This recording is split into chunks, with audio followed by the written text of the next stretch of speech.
For more analysis, we are joined from Cairo by Ahmed Yunus, an academic researcher and political analyst, and from Beirut by Iman Shweikh, political researcher.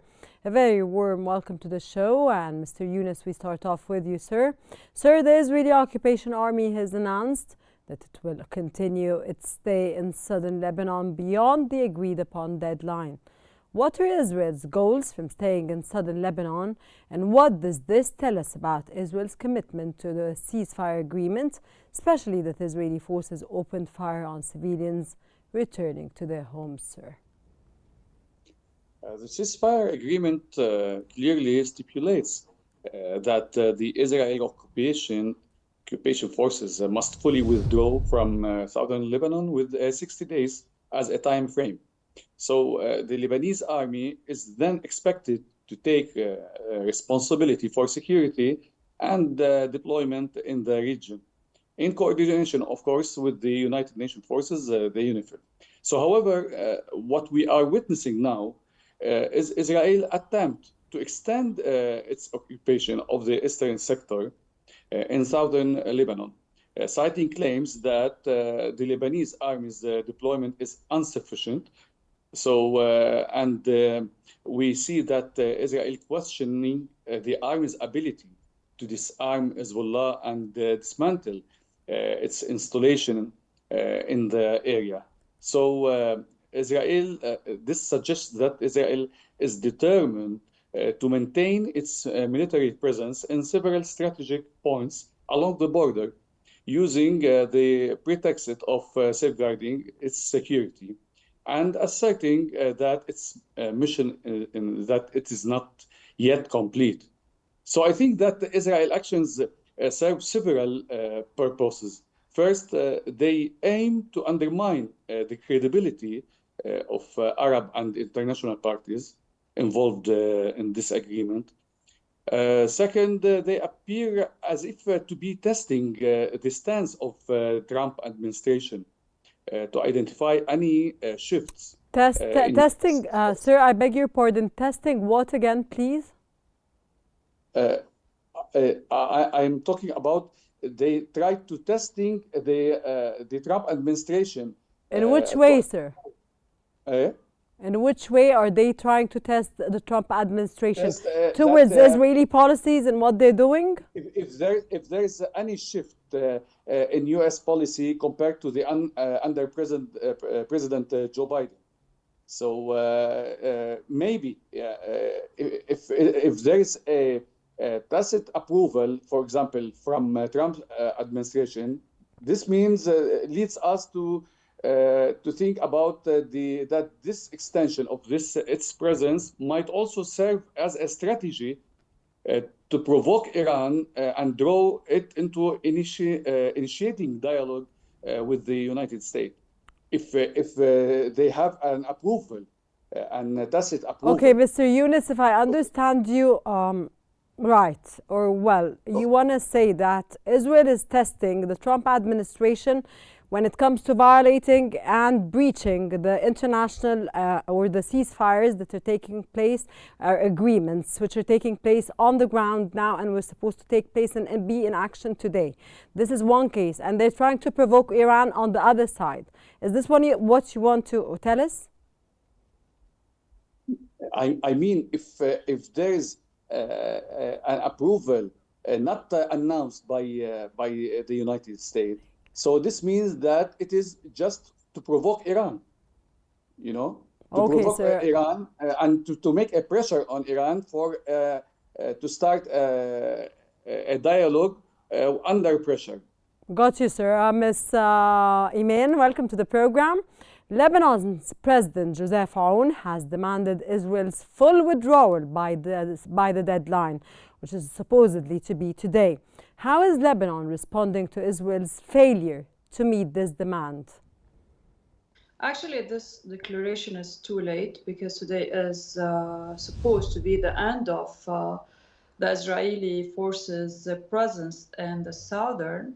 Actually, the responsibility lies on all the political parties, specifically those who demand their conditions for the formation of the government, because the government is the only party which is, or the only part able to prevent the Israeli forces from what's going on now in the south. So this was really normal to see what happened today in the morning, how the southern individuals went by themselves to enter their villages without any protection from the state.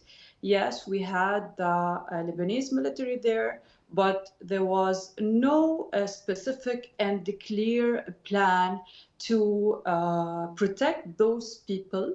And the death toll is escalating now, is increasing. We have more than 15 people lost their lives and more than 40 injured.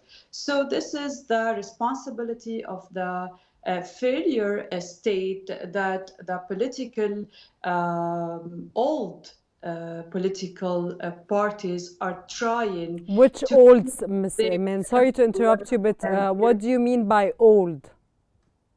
I mean the political powers, the political parties that keep that brokered the ceasefire, you mean? Excuse me? You mean the old parties that brokered the ceasefire, or what do you mean in old?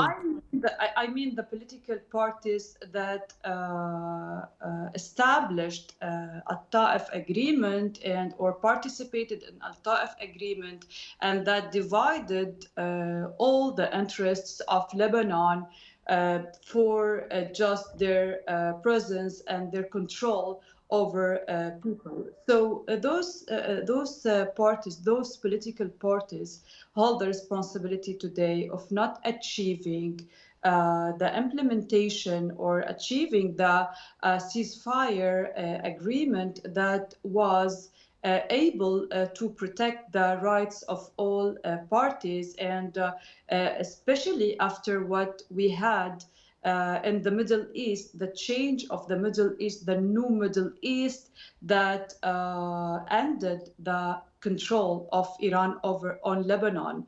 Now we have a new Lebanon with a new authority and a new state, a new president, a new government. But unfortunately, some of the parties try to put obstacles in the formation of the state in order to keep their interests and in order to keep this threat by Israel to have reasons to, if we want to say, Hezbollah is trying to keep this threat in order to have the authority to keep its weapons and its military tools and its presence in the new state. Although a few days ago, Hezbollah declared that it's willing to cooperate with the state in order to achieve the agreement. But I think we're living in a big mess in Lebanon, and we still need too much time to build a real state that will have the trust from the national community and also the trust of Israel. It doesn't mean that we're seeking the trust of Israel, but Israel now is given reasons that there's no implementation. So there's no trust in the state. That's why it's trying to. It's Israel's fault, Ms. Iman. It's not the fault of Lebanon or the agreement or the ceasefire. Israel did not implement the ceasefire. Yeah, but upon the agreement, Hezbollah did not retreat behind. Okay, I'll be back to you again, Mr. Yunus. Israel used the delay in the Lebanese army deployment as an excuse to extend their presence in southern Lebanon. And the Lebanese army released a statement that they're ready to deploy, but delayed by Israel's, of course, withdrawal. Is the Lebanese army, sir, ready to fully deploy? And what are the obstacles caused by the IOF's continued presence? According to many reports and statements, the Lebanese army has not delayed its deployment in the southern region. Exactly, sir. It hasn't delayed. Yeah, No. In fact, it has successfully taken control of all areas vacated by Israeli forces. So during its deployment and in coordination with the UNIFIL, the army dismantled all Hezbollah installations and removing weapons found in these areas. This was confirmed also by the UN Secretary General Antonio Guterres during his last visit to Lebanon, where he stated that both the Lebanese army and the UNIFIL have been working systematically to remove weapons and military structures in every area they enter. So Israel's justification for maintaining its presence in the eastern sector of southern Lebanon does not align with the facts on the ground. The Lebanese army's inability to deploy in the eastern sector is just because what? Because due to the continued presence of Israel forces, which have not yet withdrawn from the area. So, as we have seen today, we witnessed a powerful example of local resistance as residents of villages in the eastern sector organized a march, a peaceful demonstration, just to enter their villages and towns. And tragically, we see who used the violence by Israel used live ammunition to prevent villagers from entering their homes. Mr. Yunus, how can we stop Israel from violating every single ceasefire? How can we stop Israel from breaching and violating every single ceasefire on every level, sir? Specifically the one in Lebanon that is violated today, yes, that was supposed to end today. The government tries to take the diplomatic track by mobilizing the international community. And we have seen that Hezbollah, during all this period, he doesn't make any violation. All the violations, more than 1,000 violations by Israel.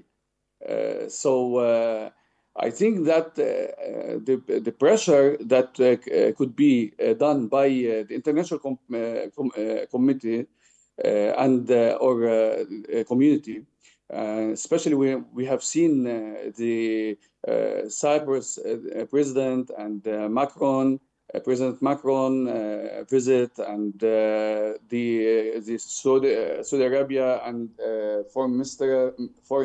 Okay, I'll go back, sir. I'll be back again, but I'll go back to Ms. Iman.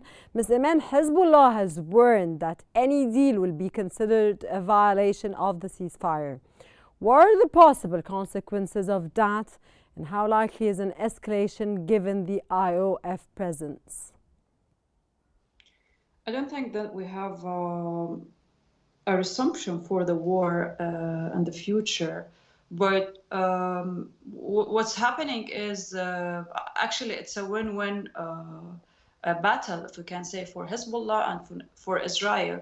Today it was like a propaganda for Hezbollah, who showed everyone that the only way to protect the southern villages and the southern individuals is by resistance. But the truth is in another place, because if Hezbollah did not open the war on October 8th, this wouldn't happen. Okay, Ms. Iman, let's go back again to Israel, please, and the core of the idea that the ceasefire was supposed to be implemented today, and today was the end of the day that they were it's breaching and violating a ceasefire that was dealt upon. Let's discuss Israel and why Israel is taking all these actions towards southern Lebanon at this point, and why are we now postponing the implementation of the ceasefire, please? Because the Lebanese military didn't deploy in all the villages, and the reason was that it's not possible to enter those forces, the Lebanese forces, to enter the villages at the same time of the presence of the Israeli forces. So, as I told you before, it's the responsibility of the state that did not put a clear strategy of the implementation of the 27 November agreement. Okay, then your main point here is that there was no clear strategy for the implementation of this agreement. Ms. Iman, do you think we will go back again to when we have to negotiate hostilities again? Actually, the current United States administration and in cooperation with the previous one, with the former President Joe Biden, they agreed on finishing all or ending all the wars in the Middle East. And what confirmed what I'm saying is what happened in Gaza Strip, the end of war there, although we are still in the first phase, but at least the celebrations are ongoing, whether in Washington or in Gaza, and hostages are keeping to return from both sides. So I don't think that Trump will, the current the American president will accept the intentions and the targets of Benjamin Netanyahu, who wants to buy more time to not to go to the jail at the end of all the wars. Then, Ms. Iman, you touched the point now that Benjamin Netanyahu is buying time not to go to jail, of course, because he's, of course, a criminal, and he's, of course, there are genocides and atrocities all over the Middle East. And we move on to Mr. Yunus. Mr. Yunus, the United Nations and France have urged Israel to respect the 60-day deadline. How do you think the international community can pressure Israel to comply with the ceasefire terms, sir? About the international committee? The United Nations and France, sir, have urged Israel to respect the 60-day deadline, which, of course, Israel breached and violated today.